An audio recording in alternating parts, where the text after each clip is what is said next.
On pourrait penser qu'après autant d'épisodes de cette série, nous serions à court d'histoires de personnes qui se sont embarrassamment retirées du patrimoine génétique. Et pourtant, incroyablement, me voici à nouveau avec encore plus d'histoires d'idiots qui ont mis fin à leur jour de la manière la plus stupide qui soit. De la tentative d'embrasser un crottal à la française au mépris des règles de sécurité avec les armes à feu, voici un nouvel épisode des Darwin Awards sans fin.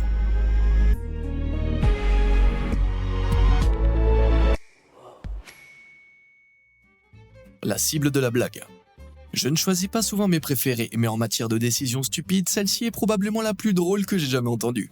En 2009, en Pennsylvanie aux États-Unis, un garçon de 17 ans a été transporté d'urgence aux urgences après avoir affirmé que des brutes avaient placé un explosif dans son sac à dos. La police a bien sûr été appelée, mais les blessures qu'il avait subies ne correspondaient pas à son histoire. C'est seulement à ce moment-là que l'adolescent a révélé ce qu'il s'était réellement passé. Il avait fouillé dans les affaires de sa grand-mère et avait trouvé un explosif M80. Un type de pétard américain très puissant contenant environ 80 grammes de poudre flash. Ces pétards étaient souvent utilisés par l'armée américaine pour stimuler des explosions de grenades, mais leur vente a été interdite en 1966 par la loi sur la protection de l'enfance. Et nous allons bientôt découvrir pourquoi. Cet idiot avait emporté le pétard dans sa chambre et, dans un élan de stupidité incroyable, avait commencé à allumer et à éteindre la mèche à plusieurs reprises. Cependant, au cours d'un de ces cycles insensés, il l'a allumé et n'a pas pu l'éteindre. Au lieu de jeter l'explosif par la fenêtre ou aussi loin que possible, il l'a coincé entre ses cuisses et a mis ses mains dessus pour étouffer le bruit de l'explosion. Grosse erreur. L'explosion qui en a résulté lui a coûté sa main droite, sa jambe droite et la majeure partie de ses parties génitales. Ce qui signifie que, bien qu'il ait survécu, il a perdu sa capacité à se reproduire, supprimant ainsi tout avenir génétique pour lui. Ah, je crois que je viens de voir Darwin approuver cette histoire depuis sa tombe. En flamme. Il existe certains métiers qui sont manifestement un peu plus dangereux que d'autres.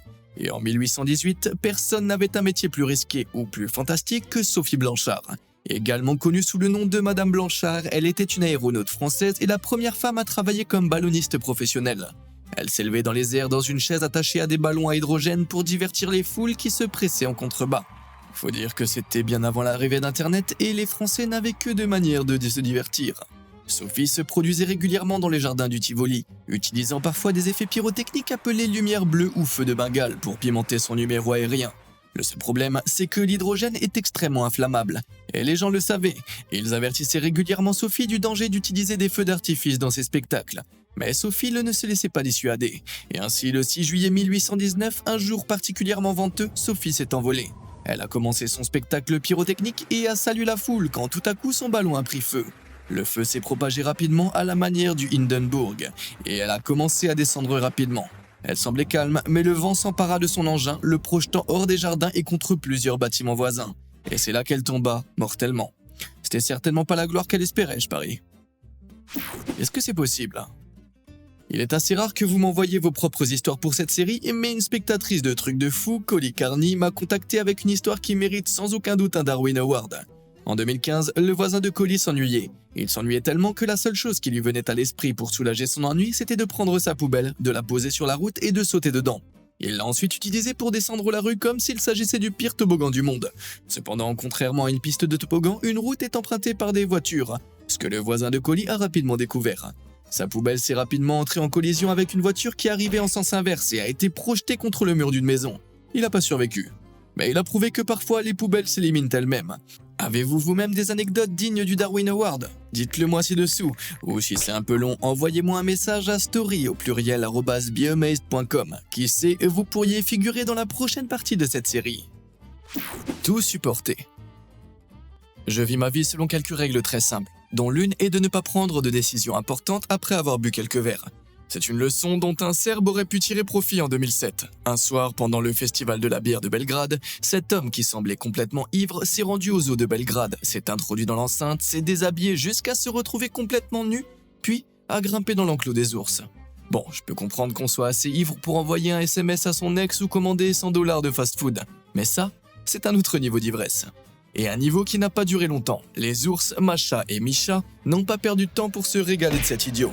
Et ce n'est que le lendemain matin que les gardiens de zoo l'ont découvert, à moitié dévoré et complètement mort. Ils ont pensé qu'il devait être sous l'emprise de l'alcool, car selon leurs propres termes, seul un idiot peut entrer dans l'enclos des ours. Eh bien, il y a deux possibilités. Qui dit que ce type n'était pas ivre et idiot ? Bon garçon. En 2002, le 29 juillet, une chaîne de télévision ukrainienne a rapporté une histoire qui s'était déroulée dans la banlieue de Luhansk et que personne n'aurait pu croire. Tard dans la soirée, un adjoint du conseil d'administration local promenait son chien lorsqu'il a croisé un jeune cadet de la police. Le cadet raccompagnait 2 femmes chez elles dans l'obscurité et a remarqué que le chien n'était pas tenu en laisse et ne portait pas de muselière. Faisant son devoir, le cadet a informé l'adjoint que ce qu'il faisait était illégal. L'adjoint, ayant été humilié en public, a commencé à se disputer avec le cadet. La tension montait, mais la situation a vraiment dégénéré lorsque l'adjoint a soudainement révélé qu'il avait une grenade RGD-5, a retiré la goupille et l'a lancée sur le cadet. Une réaction très rationnelle.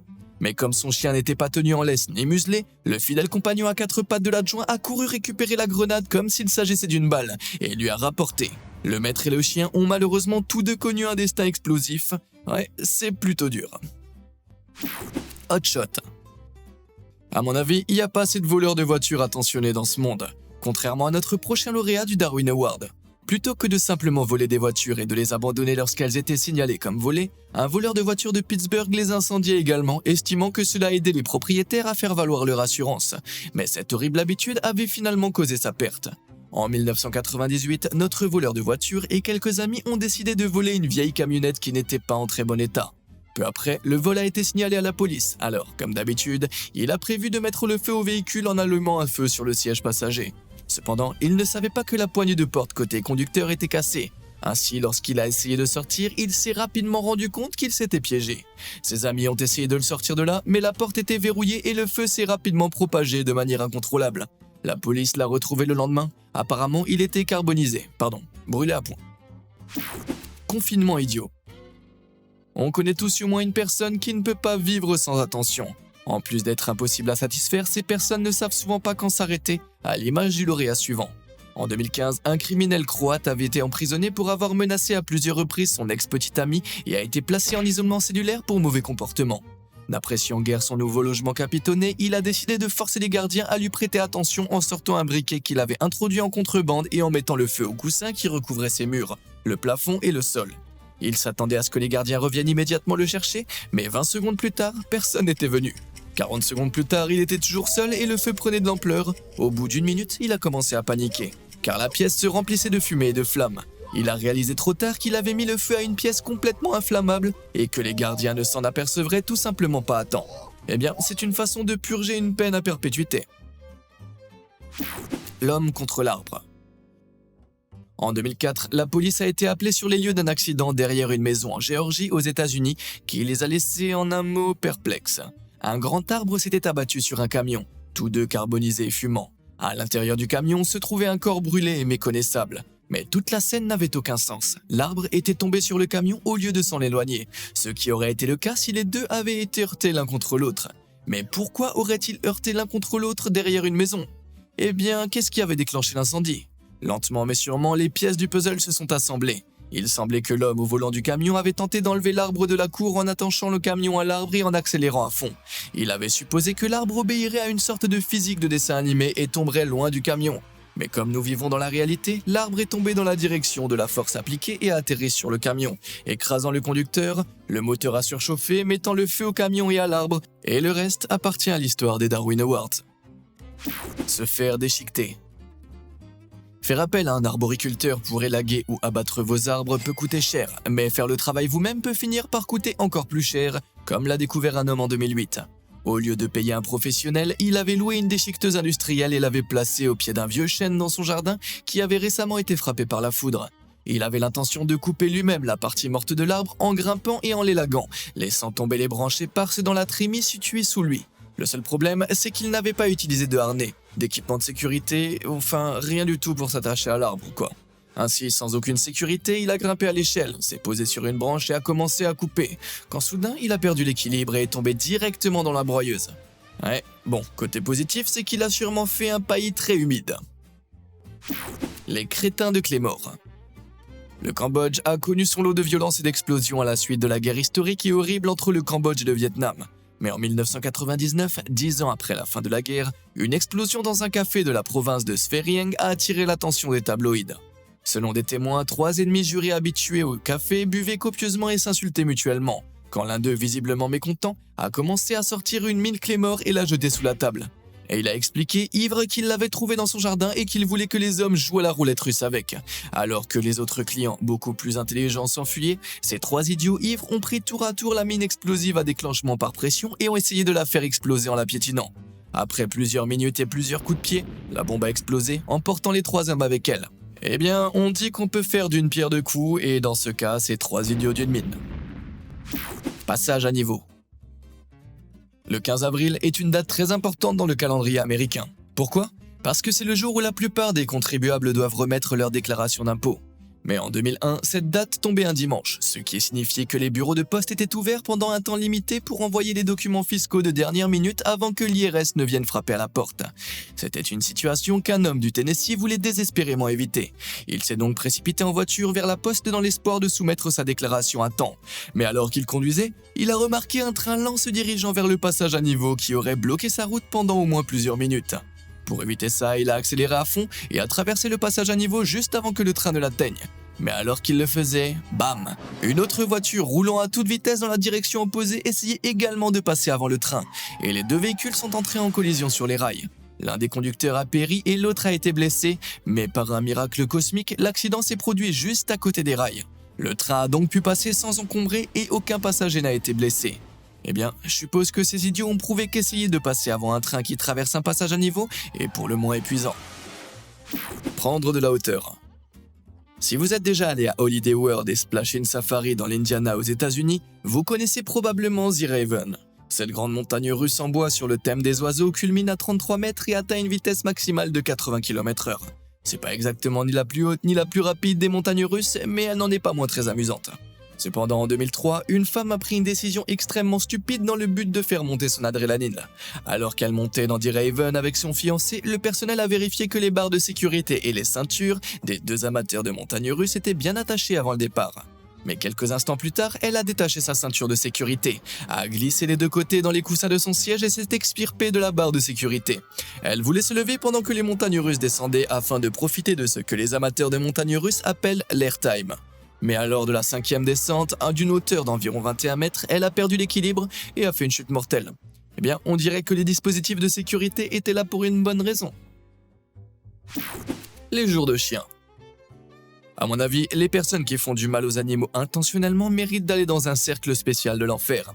Et comme par hasard, l'histoire suivante met en scène un chien probablement maltraité par son propriétaire qui se termine de manière humiliante pour ce dernier. Ça signifie que je peux l'immortaliser ici pour que le monde entier puisse en rire. Revenons donc en 2008 et rendons-nous dans le nord de l'état de New York. Là-bas, un homme de 50 ans chassait les oiseaux avec quelques-uns de ses amis accompagné de son fidèle compagnon canin. Soudain, le chien a trouvé un os de patte de cerf et a commencé à le mâcher. Le propriétaire a essayé de lui prendre, mais le chien a refusé de lâcher son os. Frustré, le chasseur a commencé à brandir son fusil comme une massue, frappant le chien avec la crosse. À chaque fois, le chien l'esquivait, jusqu'à ce que cet idiot frappe le sol avec la crosse du fusil. Le choc a déclenché le tir, le canon pointant directement vers son estomac. Le chasseur a été transporté par hélicoptère à l'hôpital, mais n'a pas survécu, même s'il a vécu juste assez longtemps pour confirmer ce récit à la police. Que dire, au moins le chien a pu garder son os. Désordre de minuit. La Caroline du Nord est un État américain qui autorise la possession de nombreux types d'armes à feu.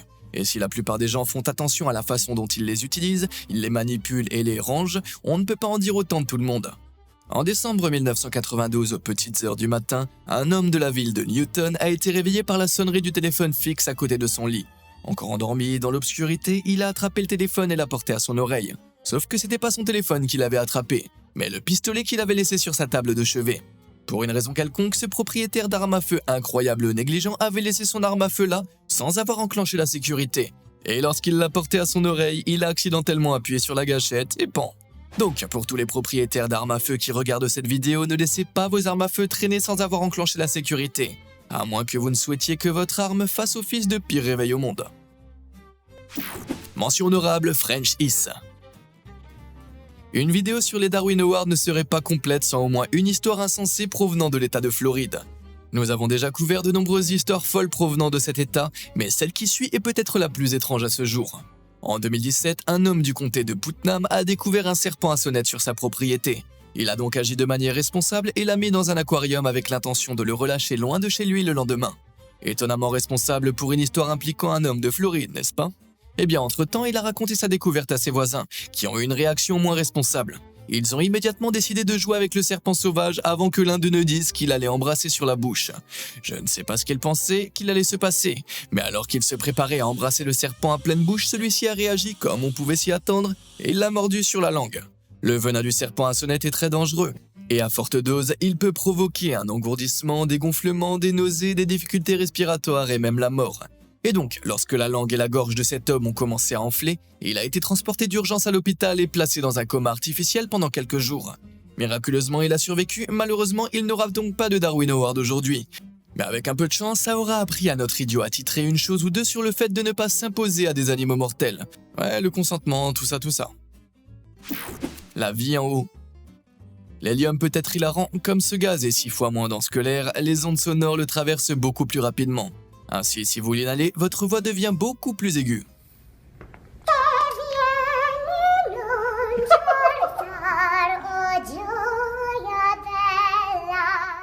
Ah, je pourrais écouter ça indéfiniment. Mais l'hélium ne doit pas être inhalé trop longtemps, car même s'il s'agit d'un gaz, vous avez toujours besoin d'oxygène pour respirer. Une petite leçon de science très basique que les 2 prochains lauréats ont apparemment manqué. En 2006, à Tampa Bay, en Floride, encore oui, 2 jeunes de 21 ans ont repéré un énorme ballon promotionnel de 2,50 m de diamètre utilisé pour faire de la pub des appartements Lakeview à Culsa Trace. Il était tard et tout était calme. Ils ont donc décidé de descendre l'énorme ballon et de s'y glisser pour s'amuser à faire des voix aiguës. Ils l'ont ouvert et ont enfoncé le haut de leur corps à l'intérieur tandis que le ballon se dégonflait progressivement, appréciant les sons aigus et grinçants. Mais ça n'a pas duré longtemps. En effet, lorsque nos poumons sont remplis d'hélium, cela signifie qu'ils ne sont pas remplis d'oxygène, dont nos organes ont besoin. Selon la quantité d'hélium inhalé, une personne peut rapidement perdre conscience et mourir par manque d'oxygène, ce qu'on appelle l'asphyxie. C'est exactement ce qu'il s'est passé. Étourdis et désorientés, ces 2 idiots ont perdu connaissance et n'ont été retrouvés que le lendemain matin, lorsqu'un shérif local a aperçu la partie inférieure de leur corps dépassant du ballon dégonflé. Au moins, ils ont fini en beauté. Un problème brûlant. Je respecte vraiment les pompiers volontaires. C'est un travail assez ingrat qui demande énormément de courage et de sang-froid. Mais être courageux et être stupide ne sont pas des termes incompatibles, comme l'a prouvé le service des pompiers volontaires de Sequoia dans le Tennessee en 1999. Cette équipe suprême de 7 idiots s'ennuyait, n'ayant reçu aucun appel à l'aide depuis plus de 2 mois. Ils ont donc pris la dangereuse habitude d'utiliser de l'essence pour allumer des incendies dans des maisons vacantes ou dans des zones rurales de Chattanooga. Ils se précipitaient ensuite à l'intérieur, éteignant le feu et se faisant passer pour des héros. Mais cette ruse incroyablement dangereuse a pris fin un jour où l'un d'entre eux, qui répandait de l'essence dans le grenier, ne s'est pas rendu compte que les autres avaient déjà allumé le feu. Le feu s'est propagé si rapidement qu'il a piégé le héros en herbe dans le grenier, où il a trouvé la mort. Lorsque le vrai pompier et la police ont été appelés, ils ont très vite compris ce qu'il s'était passé. Les 6 complices ont été condamnés à un total de 60 ans de prison, et je pense pas qu'il y a assez d'eau sur Terre pour refroidir cette brûlure. L'amour dans le cockpit. Bon, remontons dans le temps jusqu'en 1991, en Floride, où 2 pilotes d'un petit avion, Piper Seneca, ont décidé d'effectuer un vol aux instruments simulés. Dans ce type de vol, un capuchon est placé sur les yeux du pilote, qui vole alors en utilisant uniquement les instruments du tableau de bord. Il s'agit d'une pratique assez courante. Cependant, ce jour-là, des témoins ont remarqué que pendant le vol, l'aile droite de l'avion s'est soudainement défaillie, avant que l'appareil ne plonge et ne s'écrase. Aucun des 2 pilotes n'a survécu. Les gens ont commencé à se demander ce qui avait pu causer un accident aussi tragique. Les 2 pilotes portaient-ils un capuchon? L'avion était-il défectueux? Était-ce intentionnel? En examinant de plus près l'accident, plusieurs éléments sont apparus clairement. Le siège avant droit était en position complètement inclinée. Aucun des 2 pilotes ne portait sa ceinture de sécurité et tous 2 n'étaient que partiellement vêtus. Un examen plus approfondi a révélé qu'aucune fermeture éclair ni aucun bouton n'était déchiré. Il semblerait donc que les pilotes avaient eux-mêmes retiré leurs vêtements, utilisé le siège entièrement incliné comme lit et essayé de rejoindre le club des 10 000 mètres, si vous voyez ce que je veux dire. Mais comme personne, vous savez, ne pilotait l'avion, celui-ci a commencé à voler de manière erratique, ce qui a entraîné la rupture de l'aile et finalement le crash. On pourrait dire qu'ils ont été victimes de l'ivresse ultime. En quête d'une bagarre. Bon, imaginez que vous planifiez un cambriolage. Je suppose qu'il y aurait quelques éléments essentiels à prendre en compte avant de choisir une cible, non? Des questions telles que quels objets de valeur y aura-t-il? Y aura-t-il beaucoup de monde? Ou seront-ils bien armés? Vous pouvez aussi ne tenir compte d'aucun de ces éléments et improviser, comme l'a fait notre prochain lauréat du Darwin Award. En 1990, notre criminel en herbe a pris la brillante décision de cibler un magasin d'armes situé près de Seattle dans l'état de Washington. Il a agi tôt le matin ou tard le soir quand il y avait du monde? Non, il a choisi 16h40 alors que le magasin était bondé. Il est entré tranquillement, a tiré quelques coups de feu en l'air et a annoncé à tout le monde sans ambiguïté qu'il était en train de braquer le magasin. Or, étant dans un magasin d'armes à feu, cet endroit a attiré un certain type de clientèle, vous savez, le genre qui aime vraiment les armes à feu. Et c'est qu'après avoir tiré les coups de feu qu'il a remarqué un policier en uniforme qui prenait un café avec le propriétaire du magasin. Ouais, notre criminel avait également réussi à ne pas remarquer la voiture de police garée devant le magasin. Tout à coup, plusieurs personnes retenues en otage ont sorti leur propre arme à feu et ont tiré sur le voleur, y compris le policier. Après avoir essuyé une belle rafale de balles, il a été abattu. Et étonnamment, personne d'autre dans le magasin n'a été blessé. Vu à quel point ce type était stupide, je suis étonné qu'il ait tenu son arme dans le bon sens. Bon, selon vous, laquelle de ces fins était la plus idiote? Avez-vous vous-même des anecdotes dignes du Darwin Award? Dites-le moi dans les commentaires ci-dessous et comme d'habitude et jusqu'à la prochaine fois, merci de nous avoir suivis.